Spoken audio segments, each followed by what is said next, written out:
fine, and most important, alive. Probably ran straight home, terrified himself.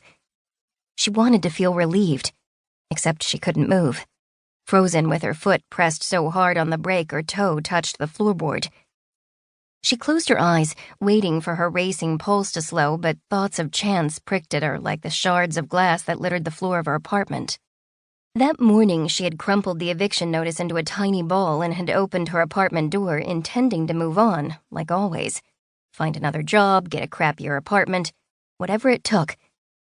But then her eyes had landed on a school picture of Chance, taken when he was in 2nd grade. Her son looked at her with his bright eyes and impish smile, and something came unhinged inside her. He'd given her life meaning, and when he had needed her the most, she'd failed him. Her hands shaking with a familiar rage that sprang from her heart, flooding her body with a horrible impotence, she'd thrown the frame against the wall and the glass shattered, spraying the carpet in small pieces.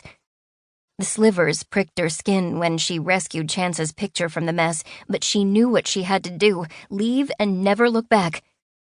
It had taken only a few minutes to pack a duffel bag and load the old car with a few items she cared about. The landlord could figure out what to do with the rest. The flashing dashlight brought her back to the present, a blinking reminder that she was alone in this quiet town with 80 bucks to her name. She ran the car to empty enough to know that once the orange low fuel light started blinking, the tank was on nothing but fumes.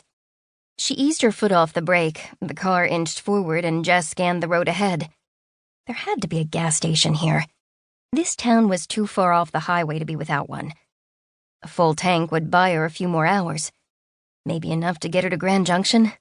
Not that she knew anyone there, but it was a place that she and Chance had planned to visit one day, so he could see the Native American petroglyphs he'd learned about at school. They'd had so many plans, like visiting the Four Corners Monument where Chance wanted to straddle Arizona and Colorado, while Jess did the same with New Mexico and Utah. Their own version of Twister. Her eyes stung and she swiped at them with the back of one hand. Thoughts of all the adventures that had been stolen from Chance coiled around her body and squeezed until she thought her pent-up grief and sorrow and anger would melt out of her pores, leaving her as empty and scarred as she felt. She pressed her lips together and kept driving. There was no turning back time, or her car. All she could do now, all she could ever do, was move forward. Today, that meant finding a gas station and getting the hell back to the highway. The car had moved only a few feet when her headlights dimmed and a metallic shriek sounded from under the hood. A heavy odor of burnt oil wafted from the vents and stung her nose.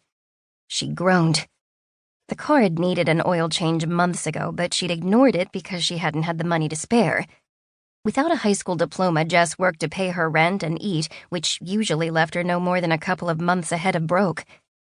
Smoke drifted from under the hood, disappearing into the gray air.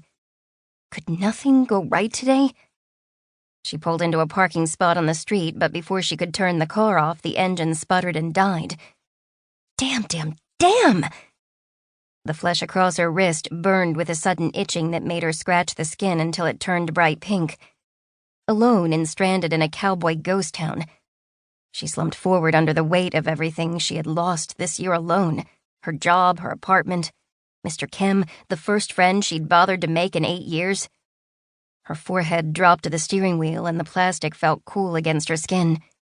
She hit the dashboard with a balled-up fist. "Damn!" she said again. A heavy bang like a door being slammed shut sounded from a store immediately to the right of the car. She lifted her head to look around.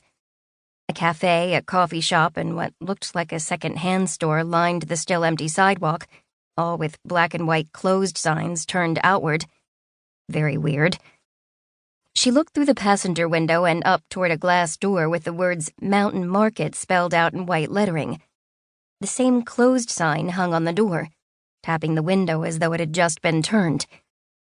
A small face appeared from inside the darkened market and she jumped, startled. Was that the boy she'd almost hit? Today had been a crap day, but at least she could do something right. She could talk to the boy about darting out in front of cars. She swallowed hard. Might save his life one day. She stepped out of the car, walked up the wooden steps to the market, and paused a moment to look around. The sidewalk was empty, not a soul in sight.